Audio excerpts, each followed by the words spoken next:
Hey guys, it's Amy at Zoe Beck, and I thought I'd do a book tag today. So I'm going to do the reading habits tag. I recently saw this on MaggieChatsBooks and Wilde Reads, so I thought I'd take a shot at this as well. I could not find an original tag or anybody who had tagged an original tag, the original creator. So I know it's a couple of years old. So I've listed the questions down below, and if you know who the original is, if you let me know, I can add it in later. So anyway, so I'm just going to get into the questions now. Here we go. So question number 1 is, do you have a certain place at home for reading? I read almost primarily on my couch. I have a chaise couch, so it's in front of the television in the living room. Have my nice reading lamp, and so I really read there. The cats like it because I sleep on the couch. You notice I'm wearing this shirt that says "Living the Dream with the Cat" on the couch. Yeah. Anyway, that's my, but I'm reading. Anyway, but so the couch is it. I sit on the couch most evenings when I have the TV running, or when I'm reading. So I read mostly there. I do not read in bed. I do not take my books to my bedroom. I have a strict no books on the nightstand. I learned in college that I could be one of those people who would stay up reading all night, and I mean, I know I had to do it for certain things, but I would do it for the books I really wanted to read.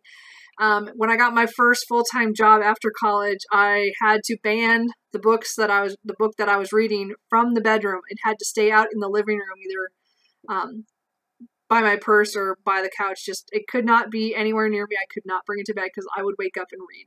So in order to make myself bright-eyed and bushy-tailed, I did not bring the books to bed. So I only read on the couch. Question number 2 is bookmark or random piece of paper. I usually use bookmarks. I have a lot of bookmarks that I get from things I purchase online. I've gotten a few from that.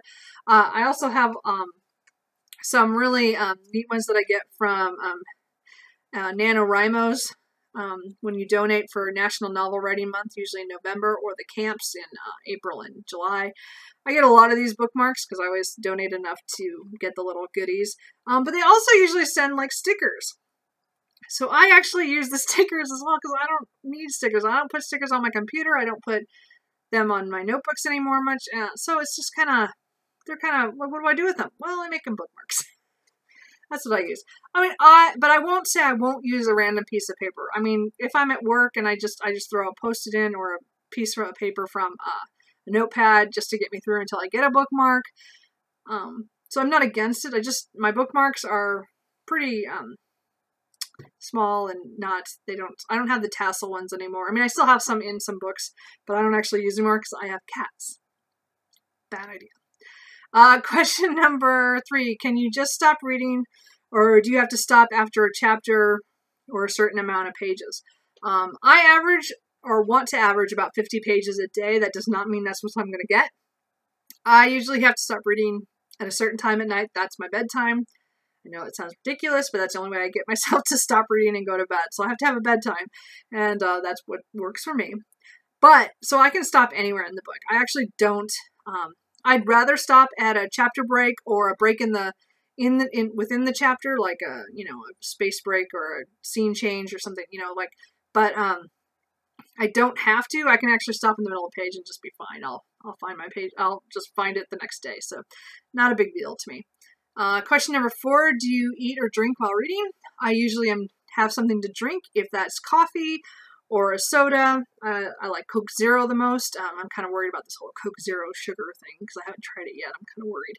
But anyway, those are my 2 most common, is the coffee and the soda. I do sometimes have an alcoholic beverage, as in red wine or a Jack and Coke, or Coke Zero actually. But that's kind of it. I usually drink, especially when I'm at home. So the only time I eat when I'm reading is when I'm out and about, like out for lunch or something, or at work. So at home, I don't eat ever and read at the same time. I put the book down and I just eat, and then I go back to reading. When I'm out, it's much more fun to be reading and eating, I guess, because I do a lot of that alone.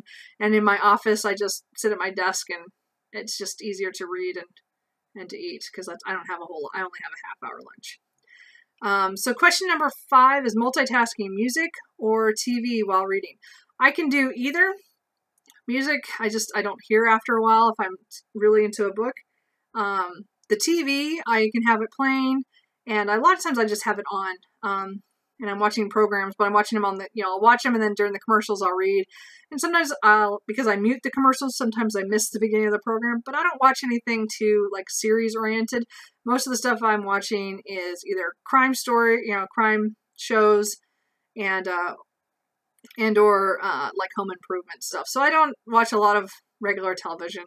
I don't focus on it much. And, but when I'm watching a lot of BookTube, I don't get as much reading done. So I haven't really figured out how to multitask with BookTube playing because I want to pay attention. So, whoops, a little less reading time when I watch BookTube. Question number 6, one book at a time or several at once. Now, I had to really think about this because I first would have said one book at a time. That's pretty much what I do. I focus on one book. Either to the point where I'm going to DNF it or I decide I have to put it aside to read something else, but I'm always just reading one book. Like I'm only carrying one book with me, either on the Kindle or physically, like the book. But I do listen to audiobooks here and there. So sometimes I have an audiobook in my car playing. Well, then I only listen to that when I'm in the car. I also have an audiobook for when I go to the gym. Yes, I went back to the gym for the first time this week. Go me. Anyway, but so now I have an audiobook for the gym, and it's going to be weeks and months probably before I finish it, but that's what I'm going to listen to when I go to the gym every time. So I have that novel to listen to. So I do actually have, like, I can have up to like 3, like a physical book or an ebook, and then I could have 2 audiobooks going at the same time. But I listen to them at all different times. To me, it feels like I'm still doing just one book at a time that I'm focusing on. While the audiobooks I'm not considering I'm truly focusing because it's hit and miss. I only do it a few times, a little bit here and there, or just for, the hour that one day, or, it's just, but I guess I have to say it is several ones. But I'm not one of those people who can read 50 pages of one book and then read 50 pages of another book or, within the same day, unless it's, finishing a book. It's just, I can't do it. I don't know. I like to focus and get stuff done. I guess I have enough issues with that. Question number 7 is reading at home or everywhere. I would say everywhere. I take a book with me, all the time. I mean, the only time I don't take it is for, errands I know that I'm not going to get a chance to read at, like grocery shopping. But, I take it to work because I can read on my breaks. I also have to say I'm one of those people who read at stoplights because my commute on the way home can take a while because of all the lights, and it's all in town driving. And it takes a while, so I admit when I get to a stoplight and I'm far enough back and there's, I know the light's going to be a while, I'm reading at the stoplight. Yeah, I'm one of those. Anyway, question number 8 is read out loud or silently in your head.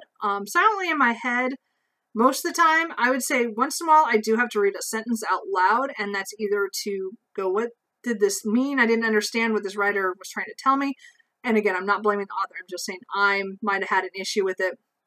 Or, if I haven't been focusing too well on the book and I just feel like my brain isn't aligned with the book, I might read a sentence or 2 out loud just to get myself into the book. Now, I learned that trick from being a writer, as in we read our stuff out loud in the editing process in order to hear how the words come out. So I could do the same thing when I'm reading sometimes, but it's not that often. It just happens once in a great while. I'll have to do that. I would say it's still pretty rare, but once in a while I do have to actually read out loud.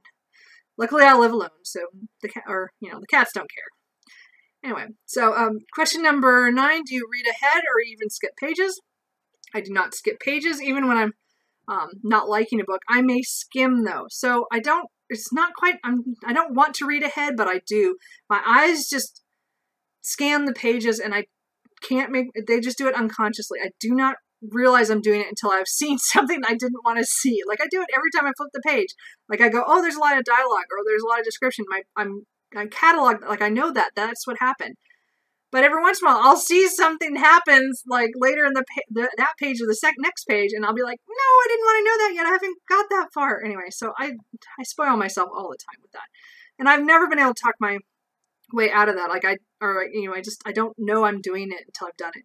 And I've been doing that since I was a kid. So it's nothing new. I just can't stop it. A lot of times I try to put a hand over, when I'm reading a really exciting part, I put my hand over the page so I can't see it. And that is the best thing about ebooks, is that I can only see a few paragraphs compared to 2 full pages of it. So Anyway, so I don't mean to read ahead, but I do sometimes. Question number 10, breaking the spine or keeping it new. Keeping it like new. I'm definitely for keeping it new. I try not to crack my spines. If it happens, it happens. Like, there's nothing I can do about it. If I've read a book that was really big and the spine just, it's mass paperback, it's hard to keep open and not do that. But I don't like purposely do it so they'll open up like that. I just don't. I don't want to crack the spine unless I have to. But then I own a lot of used books that somebody else already did that too. So it doesn't bother me, but I don't personally just do it. I try to keep my stuff looking like new, especially if I like it and I want to keep it on my shelf. So, you know. Question number 11, do you write in your books? No. I probably haven't written in my books since I was in college and had to take notes and had to write papers. I think there might be a few writing books I have that I've made some notes in, but really that doesn't do me any good. I don't go back and look at that. Like, if there's a book that I really like something in, I will go back and read that book or read that section of that book, and I will know pretty much like a guess of where it is. It's not often that I'm looking for something and I can't find it again, especially if I have it physically. Now, if I have it on ebook, it takes a lot longer to figure out where that section was. And I don't like to bookmark stuff in the ebooks because, I don't know, I don't like the whole underline thing in there. I don't like to write in my books, and so I don't like to do any of that. I do once in a while tab a book if I have it's for my book club, but that's very rare. That's usually just a spot I put a post-it note or something so that's some point I want to bring up. But I don't really write anything on it. I just have like a note going, oh, that's the section I want to talk about. So I don't even do that much. I just don't want to write in my books. I guess that's it. So question number 12 is, who do you tag? I'm still pretty new on here, and most everybody that I follow, almost all of them have done this tag at some point or other. If you have not done this tag, I encourage you to do it and let me know so I can see it. And I hope you guys all have a great day, and I will talk to you later. Bye.